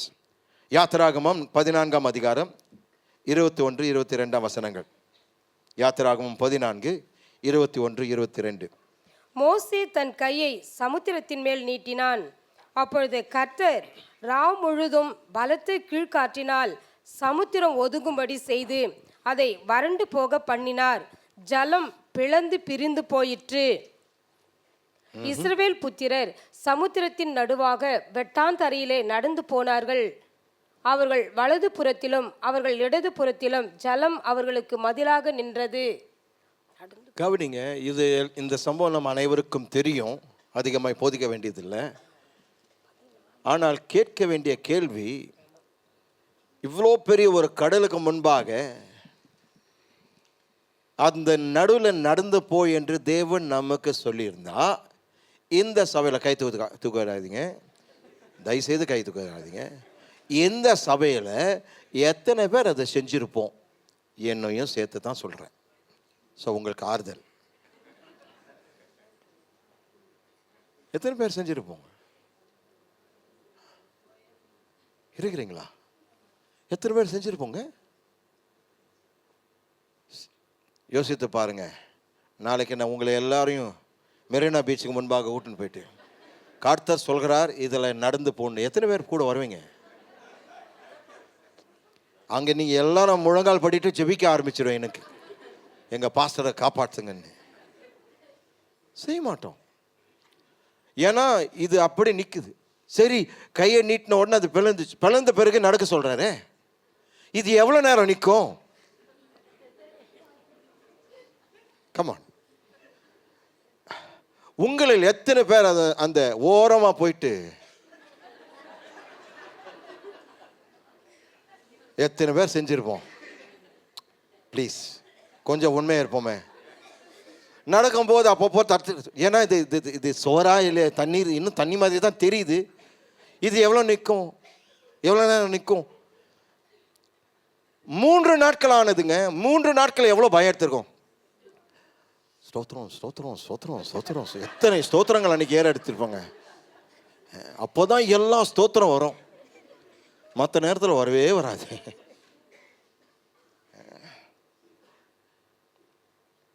வேதம் சொல்கிறது அந்த 3 நாட்கள் அவர்கள் கடந்து சென்றார்கள். ஆமென். அதுதான் நாம் வாசிக்கிறோம் 21, 22 வசனத்தில். தேவன் என்ன செய்தார், அந்த அற்புதத்தை ஏன் செய்தார்? அவர்கள் கால் எடுத்து வைத்தார்கள். இவர் என்ன செய்தார்? மோசே கையை நீட்டினார். கர்த்தர் என்ன சொன்னார்? கையை நீட்டி, உன் கையை நீட்டு, கோலை வைத்து கையை நீட்டினார். என்ன செய்ய போறேன்னு சொல்லல, கையை நீட்டினார். அவர் எதிர்பாராதது நடந்துச்சு.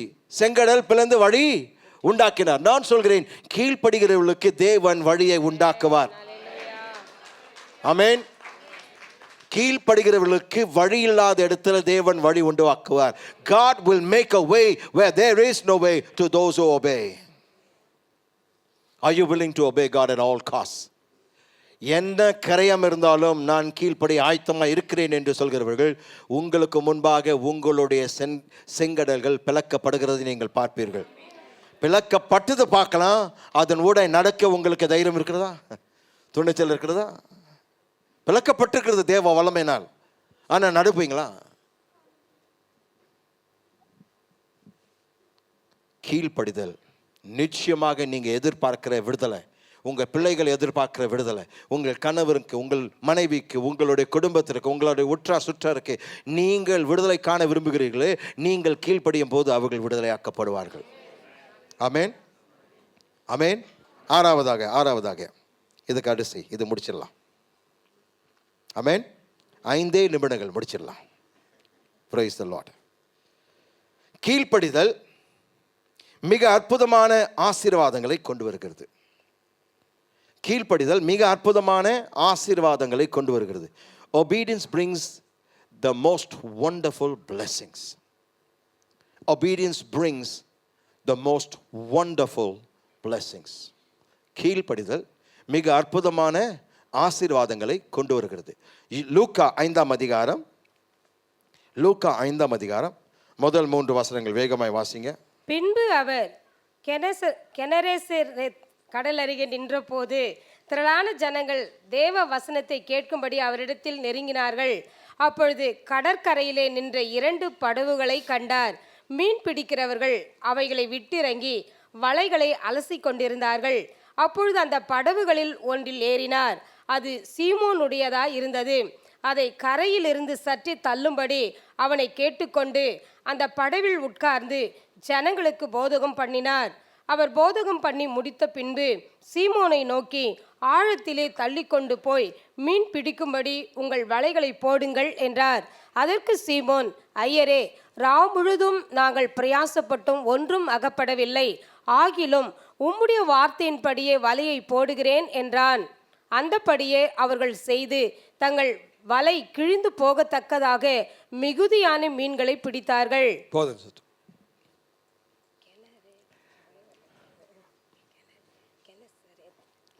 ஒரு வெற்றியுள்ள கிறிஸ்தவ வாழ்க்கைக்கான 3 முக்கியமான காரணங்களை இங்கே சுருக்கமாய் விளக்க விரும்புகிறேன். ஒரு வெற்றியுள்ள கிறிஸ்தவ வாழ்க்கைக்கான 3 முக்கியமான காரணங்கள். ஒன்று எழுதிக் கொள்ளுங்கள். சிறிய விஷயங்களில் தேவனுக்கு கீழ்ப்படிவது, சிறிய விஷயங்களில் தேவனுக்கு கீழ்ப்படிவது தேவனுடைய மிகப்பெரிய ஆசீர்வாதங்களை பெறுவதற்கான ஒரு முக்கிய படியாகும். மீண்டுமாய் சொல்கிறேன், சிறிய விஷயங்களில் தேவனுக்கு கீழ்ப்படிவது தேவனுடைய மிகப்பெரிய ஆசீர்வாதங்களை பெறுவதற்கான ஒரு முக்கிய படியாகும். Obeying God in small matters is an essential step in receiving God's greatest blessings. My God. Obeying God in small matters is an essential step in receiving God's greatest blessings. கவனிங்க, இப்பொழுது என்னுடைய வலைகளை கழுவிக்கொள்வதில் நான் அளவுலாக இருக்கிறேன். ஆண்டவரே, தயவுசெய்து வேற ஆளை பாருங்க, பேதுரு சொல்லியிருக்கலாம். அல்லது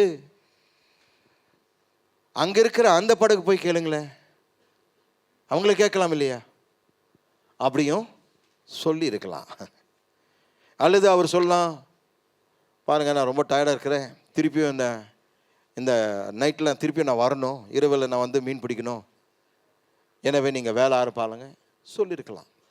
ஆனால் அவர் சொன்ன காரியம், தேவன் கேட்ட உடனே, ஆண்டவர் கேட்ட உடனே படகை எடுத்து தண்ணீருக்கு உள்ளே போயிட்டு கொஞ்சம் தூரம் தள்ளி அவருக்கு ஒரு புல்பிட்டாக அந்த படகு விடுகிறார். கீழ்ப்படிதல், சிறு விஷயங்கள் நீங்கள் தேவனுக்கு கீழ்ப்படியும் பொழுது தேவனுடைய பெரிய ஆசீர்வாதங்கள் உங்கள் வாழ்க்கையில் வந்து சேர்கிறது. ஒரு சிறிய காரியங்க, உன்னுடைய படகு நான் பயன்படுத்த விரும்புகிறேன், சற்று தண்ணீருக்குள் நீ போக முடியுமா? அவன் சரி ஆண்டவரேன்னு சொல்லி எந்த கேள்வி கேட்காமல், விரக்தியாக இருந்திருக்கலாம், மனக்கலக்கத்தோடு இருந்திருக்கலாம், ஏமாற்றத்தோடு இருந்திருக்கலாம், என்ன பண்ண போகிறோம் என்ற கவலையோடு இருந்திருக்கலாம். எல்லாவற்றையும் தாண்டி இவர் கேட்ட மாத்திரத்தில் அவர் கீழ்ப்படிந்து அந்த சிறிய காரியத்தை செய்கிறார். அவர் போதித்த பிறகு அவரை பார்த்து சொல்கிறார், உன்னுடைய வலைகளை ஆழத்துள் போடுன்றார். அவர் அதுக்கு பதில் சொல்கிறார், இப்போது இந்த 2வது வாய்ப்பு, இப்போ கீழ்ப்படியாமல் போகலாம். அவர் சொல்கிறார், ஆண்டவரே ஃபஸ்ட்டு நீங்கள் சொன்னீங்க நான் கேட்டேன், ஆனால் இப்போ நீங்கள் சொல்கிறது கொஞ்சம் ஓவராக இருக்குங்க. ஏன்னா நான் மீனவன், நீங்கள் போதகர், உங்களுக்கு தெரிஞ்செல்லாம் வேதம், எனக்கு தெரிஞ்செல்லாம் இந்த கடல். இது எப்படின்னா திருநெல்வேலிக்கு அல்வா கொடுக்குற மாதிரி. தப்பாக நினைக்காதீங்க, திருநெல்வேலி மக்கள் மன்னித்துக் கொள்ளுங்கள்,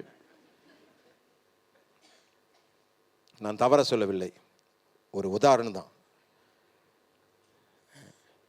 இல்லை இன்னொரு உதாரணம் சொல்லிடுறேன், சூரியனுக்கே டார்ச் லைட் அடிக்கிற மாதிரி.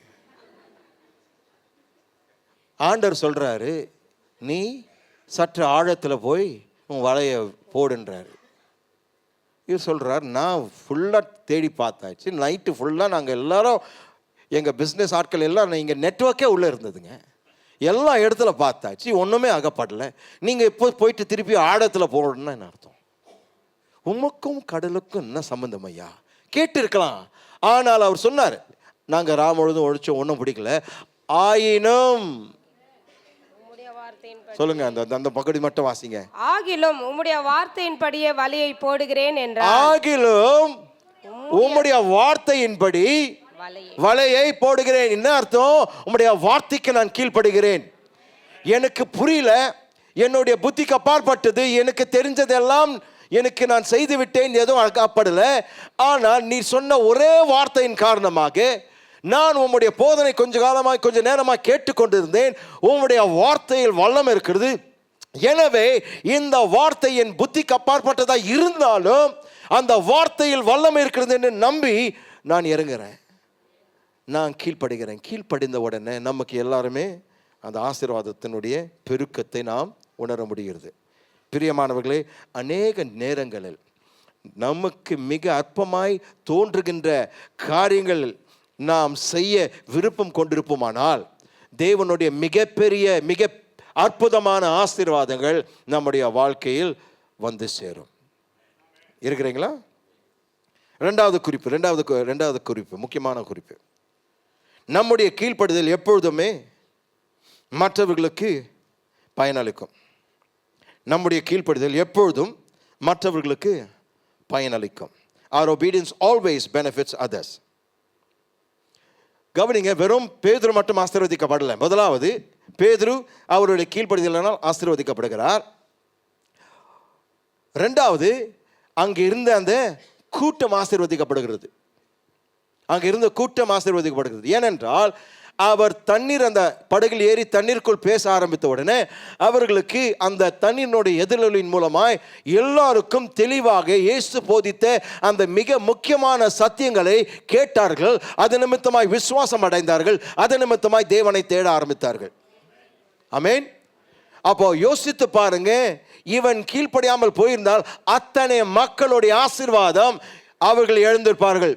ஒரு மனுஷனுடைய கீழ்ப்படிதல் அந்த முழு கூட்டமான அன்றைக்கு பயன்பெற்றார்கள். Oh my God, sometimes your obedience will bless the crowd that is around you.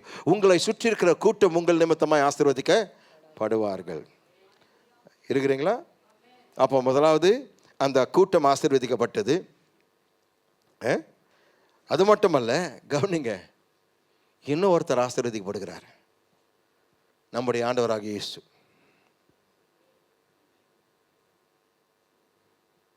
நீங்க யோசிக்கிறீங்க, அவர் ஆசீர்வதிக்கப்பட்டாரா? எப்படிங்க? இயேசு ஆசீர்வதிக்கப்பட்டார் பேதுருவினுடைய கீழ்ப்படிதல் நிமித்தம். எப்படின்னு கேட்குறீங்களா? பயப்படாதீங்க. எவ்வளோ நேரம் நின்னாருன்னு தெரியல. அவ்வளோ நேரம் நின்றுட்டு பிரசங்கம் பண்ணி இருந்தாருங்க. மக்கள் நெருக்க அவரை தண்ணியிலே தள்ளிட்டு இருப்பாங்க. இன்னும் கொஞ்சம் விட்டு இருந்தானா தண்ணியில், அது பார்த்து தான் கேட்டார், படகு கொடுப்பா, ரொம்ப கிட்ட வந்துட்டாங்க இவங்க. ஏன்னா அவங்க பாவம் கேட்க ஆசைப்படுறாங்க. நெருக்க அவருக்கு அப்படியே தள்ளிட்டு இருப்பாங்க. படகை கொடுத்த உடனே அப்படியே ஜாலியாக உட்காந்துட்டு நல்லா பிரசங்கம் பண்ணாருங்க. இயேசு ஆசீர்வதிக்கப்பட்டார். எப்படி? உட்கார இடம் கிடச்சிது. கத்த வேண்டிய அவசியம் இல்லை, அவ்வளோ கத்த வேண்டிய அவசியம் இல்லை. ஏன்னா இப்போ தண்ணீரானது ஆம்ப்ளிஃபயர் மாதிரி அப்படியே அவருடைய வாய்ஸை பூஸ்ட் பண்ணி அந்த ஆயிரக்கணக்கானோர் கேட்க வைத்தது. மூன்றாவது, அந்த செகண்ட் பாயிண்டில் உங்களுக்கு யாருக்கும் இன்னும் தெளிவாகலை. ஆண்டவர் ஆசீர்வதிக்கப்பட்டாரா? அவருடைய ஆசீர்வாதம் என்னங்க? அவர் உட்கார இடம் கிடச்சிது, அவருடைய சத்தத்தை கேட்கும்படியாக மக்கள் அவர் ஸ்ட்ரெயின் பண்ண வேண்டிய அவசியம் இல்லை. அதுதான் ஆசீர்வாதம். நீங்கள் வேறு எதுவும் கணக்கு போடாதீங்க. எல்லாத்தையும் இப்போ டிலீட் பண்ணுற இயேசு நாமத்தில். மூன்றாவதாக டக்குன்னு சொல்லி முடிச்சிடலாம். அவருடைய மற்ற சீஷர்கள், பங்காளிகள் ஆசீர்வதிக்கப்பட்டார்கள். ஏன்னா எத்தனை படகுகள் கொண்டு வந்தாங்களோ எல்லா படகுகள் நிரம்பி மூழ்க ஆரம்பித்தது. நான் சொல்கிறேன், தேவன் ஆசீர்வாதங்களை கொடுக்கும் போது அது வெகு சீக்கிரமாய் பகிர்ந்து கொள்ளுங்க. இல்லாட்டி அந்த ஆசீர்வாதத்தோடு நீங்களும் மூழ்கி போயிடுவீங்க. அவன் மூழ்கிறதுக்கு முன்னாடி அவன் பார்த்தான், இது தாங்காது, இதோடு நம்ம சேர்ந்து போடணும்னு பங்காளிகளை கூப்பிட்டாங்க. அவங்க அவர்கள் பாதி எடுத்த உடனே அவங்களுக்கும் அது நிரம்பி வழியத்தக்கதான ஆசீர்வாதம் இருந்த அப்படின்னா அவர்கள் அடுத்த ஆட்களை கூப்பிட்டாங்க. அப்படியே பார்சல் சர்வீஸ் மாதிரி போயிட்டே இருந்துச்சுங்க. நெட்வொர்க்கிங் அங்கே தான் ஆரம்பிச்சதுங்க. இன்றைக்கு பல நெட்வொர்க்ஸ் பெருசாக நம்ம 21ஆம் நூற்றாண்டு ஆண்டவர் ஆரம்பித்தது தான் இன்றைக்கு நம்ம பண்ணினுக்கிறோம். அவர் அன்றைக்கே நெட்வொர்க் ஆரம்பிச்சிட்டார்.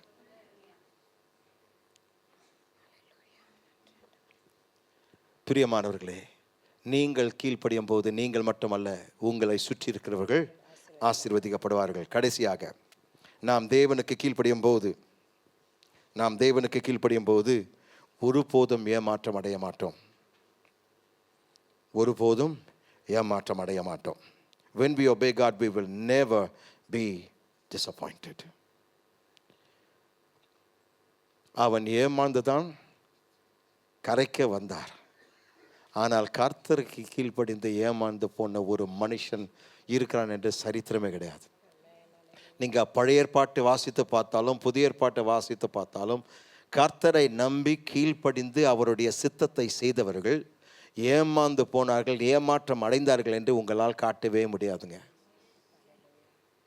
God can never disappoint the obedient. கீழ்ப்படுகிறவர்களுக்கு தேவன் ஒரு காலமும் ஏமாற்றத்தை கொடுக்க மாட்டார். அன்றைக்கு அவர் கண்ட காரியத்தை, அற்புதத்தை பார்த்த உடனே அதெல்லாம் உதறி விட்டு, ஆண்டவரே நான் மிக மோசமான பாவி, என்னை விட்டு போயிடுங்க என்று கெஞ்சுகிறான் பாருங்க. ஆசீர்வாதத்தில் மூழ்கலை, கர்த்தருக்கு முன்பாக ஒரு உடைந்த உள்ளத்தோடு, ஆண்டவரே இதற்கெல்லாம் நான் பாத்திரன் அல்ல, தயவுசெய்து என்னை விட்டு விலகு. ஆண்டவர் சொன்னார், கிடையாதுப்பா, இந்த மீன் பிடிக்கிறதெல்லாம் சாதாரணமான காரியம், உன்னை மனுஷன் பிடிக்கிறவனா மாற்றுவதற்கு தான் இந்த அற்புதத்தை செய்திருக்கிறேன். உன் வாழ்க்கையில் நீ இனி ஏமாற்றத்தை காண்பதில்லை என்று அன்றைக்கு போதித்த அதே கர்த்தர் இன்றைக்கு உங்களை பார்த்து சொல்கிறார், நீ என்னை விசுவாசித்து என்னை நம்பி எனக்கு கீழ்ப்படிந்தால் இப்படிப்பட்ட 7 ஆசீர்வாதங்கள் இன்னும் ஏராளமாக இருக்கிறது நேரம் இல்லை, உங்களை தொடும். ஆமென். யாவரும் எழுந்து நிற்போம்.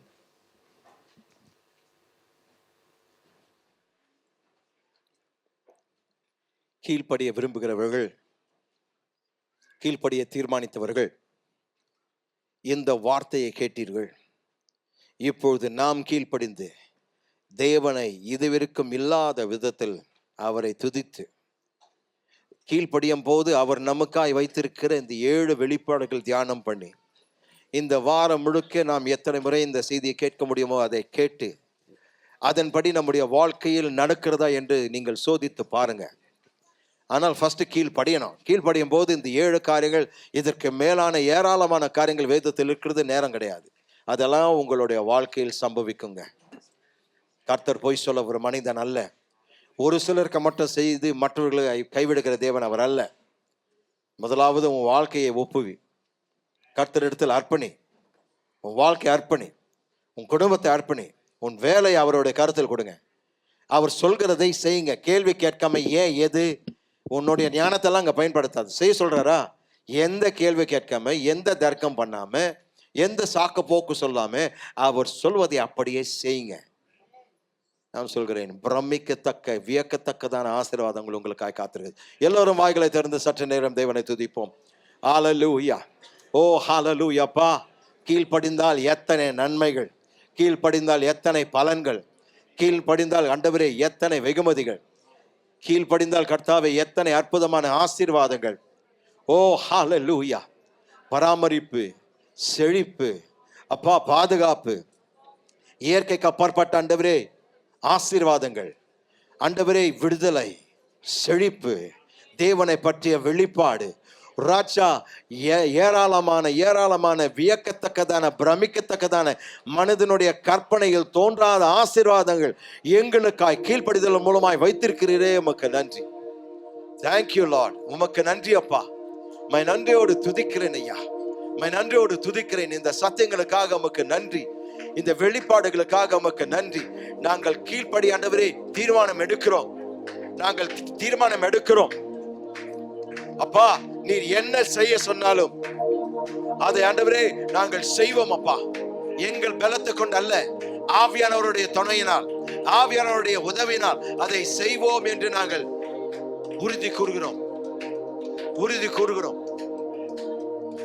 ஆண்டவரே. நாங்கள் சொல்கிறோம் ஐயா, ஆவியானவருடைய ஒத்தாசையினால், அவருடைய உதவியால் இதை நாங்கள் செய்ய போகிறோம். ஸ்தோத்திரம்.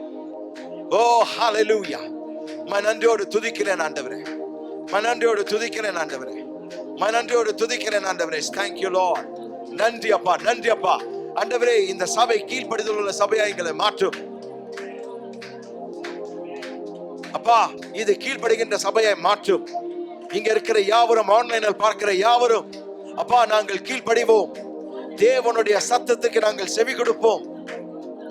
ஆவியானவருடைய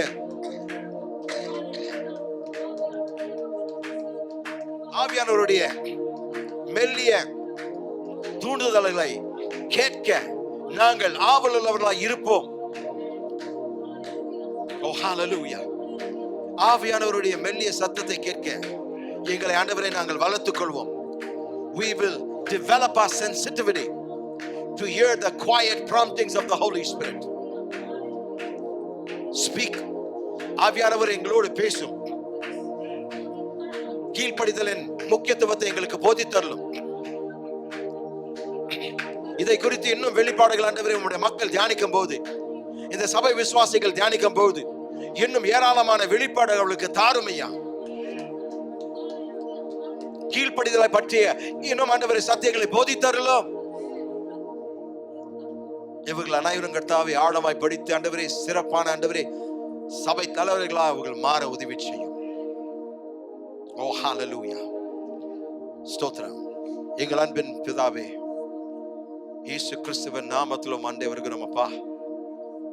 எங்கள் கர்த்தரும் இரட்சகரும் அவராய் இருக்கிறபடினால் நமக்கு நன்றி. உம்முடைய நாமம் மட்டுமே மகிமைப்படுவதாக. ஆண்டவரே நாங்கள் கேட்ட செய்தியில் அப்பா நீர் மாத்திரம் கர்த்தாவே மகிமைப்பட வேண்டும் ஐயா. ஓர் எங்களுக்கு ஆண்டவரே தெளிவாக்கினீர். கீழ்ப்படிதலுடைய முக்கியத்துவத்தை எங்களுக்கு காண்பித்தீரப்பா. உங்களுடைய மிகப்பெரிய ஆசீர்வாதங்களுக்கு படிக்கட்டுகளாக எங்களுக்கு இதை மாற்றி கொடுத்தீரே, உமக்கு நன்றி அப்பா. கேட்ட ஒவ்வொரு பிள்ளைகள் ஆண்டவரே செய்கிறவர்களாய் மாற்றியர்களும் வேதம் முழுமையாக வேதம் முழுவதற்கு தங்களை கீழ்ப்படுத்த உதவி செய்யுங்க அப்பா. நானும் என் வீட்டாரும் என்றால் கர்த்தருக்கே நாங்கள் செவி கொடுத்து கீழ்ப்படிவோம் என்று நாங்கள் வாக்குறுதி செய்கிறோம் அப்பா. நாங்கள் செய்வோம். நீங்க சொல்கிறதை நாங்கள் செய்வோம். எங்க பலத்தை கொண்டு அல்லப்பா, நாங்க வீண் வாக்கு பண்ணலப்பா. ஆவியானவரை நம்பி நாங்கள் சொல்கிறோம், அறிக்கை செய்கிறோம். எங்கள் அறிக்கை ஏற்றுக்கொள்ளுமையா. கீழ்ப்படுகிறா இந்த முழு சபையை மாற்றுங்க. இப்பொழுது ராஜா, நீர் சொன்ன இந்த ஆசீர்வாதங்கள், இந்த நன்மைகள், இந்த பலன்கள் ஒவ்வொரு பிள்ளைகளுடைய வாழ்க்கையில் வந்து மேற்கொள்வதாக. இங்க வந்தவர்கள், ஆன்லைனில் கேட்டவர்கள் ஆண்டவரே, அவர்களுடைய வாழ்க்கையிலும், அவர்களுடைய குடும்பத்திலும், அவர்களுடைய வியாபாரத்திலும், அவர்களுடைய ஊழியத்திலும் அப்பா, அவர்களுடைய வாழ்க்கையின் எல்லா பகுதிகளிலும் இந்த ஆசீர்வாதங்கள் அவர்கள் ஆண்டவரை கண்டு மகிழ நீர் எப்போது அதை கட்டவிழ்த்து விடும் அப்பா. அவர்கள் எப்பொழுதெல்லாம் எங்கெல்லாம் உமக்கு கீழ்ப்படுகிறார்களோ அந்த இடங்களிலெல்லாம் கர்த்தாவே, இந்த நன்மைகள், இந்த அசாதாரணமான அற்புதங்கள், இந்த இயற்கைக்கு அப்பாற்பட்ட பலன்கள் அவர்களுடைய வாழ்க்கையில் வந்து ஆண்டவரே நிரம்பி வழியட்டும். வந்த வண்ணமாக யாரும் திரும்பி செல்லக்கூடாதப்பா. சத்தியம் பெற்றவர்களாக மட்டுமல்ல, சத்தியத்தின்படி வாழ்கிறவர்களாக அவர்களை மாற்றும். நீ செய்தபடினால் உமக்கு நன்றி. அற்புதங்கள் இந்த சபையில் இப்பொழுது செய்யும். சரீரத்தில் அற்புதங்களை செய்யும், மனதில் அற்புதங்களை செய்யும், உறவுகளில் அற்புதங்களை செய்யும், பணக்காரியங்களில் அற்புதங்களை செய்யும், வேலை ஸ்தலத்தில் அற்புதங்களை செய்யும், வியாபாரங்களில் அற்புதங்களை செய்யும். காத்திருக்கிறவர்களுக்கு அற்புதங்களை செய்யும், விசுவாசிக்கிறவர்களுக்கு அற்புதங்களை செய்யும், கீழ்ப்படுகிறவர்களுக்கு அற்புதங்களை செய்யும். ஒரு திருச்சபை கர்த்தாவே வெற்றியில் நடைபோடட்டும். யோசேப்போடு இருந்த அதே கர்த்தர் எங்களோடு இருந்து எங்களை ஆண்டவரே காரிய சித்தியுள்ளவர்களாக மாற்றும். நீ செய்தபடினால் நமக்கு நன்றி. எல்லா துதி கன மகிமைக்கு செலுத்துவோம். கர்த்தராகிய இயேசுவின் நாமத்தில் ஜெபிக்கிறோம் எங்கள் நல்ல பிதாவே. ஆமென், ஆமென். கர்த்தராகிய இயேசு கிறிஸ்துவின் கிருபையும் பிதாவாகிய தேவனுடைய அன்பும் பரிசுத்தாவினுடைய அன்யோன்ய ஐக்கியம் எப்பொழுதும் எப்பொழுதும் உங்கள் அனைவரோடும் இருப்பதாக. ஆமென், ஆமென். நம் யாவரும் தேவனுடைய ஆசீர்வாதத்தை கூறுவோம். கர்த்தர் என்னை ஆசீர்வதித்து என்னை காக்க கடவர். கர்த்தர் தம்முடைய முகத்தை என் மேல் பிரகாசிக்க பண்ணி என் மேல் கிருபையார்க்க கடவர். கர்த்தர் தம்முடைய முகத்தை என் மேல் பிரசன்னமாக்கி எனக்கு சமாதானம் கட்டளையிடுகிறார் என்பதே. ஆமென்.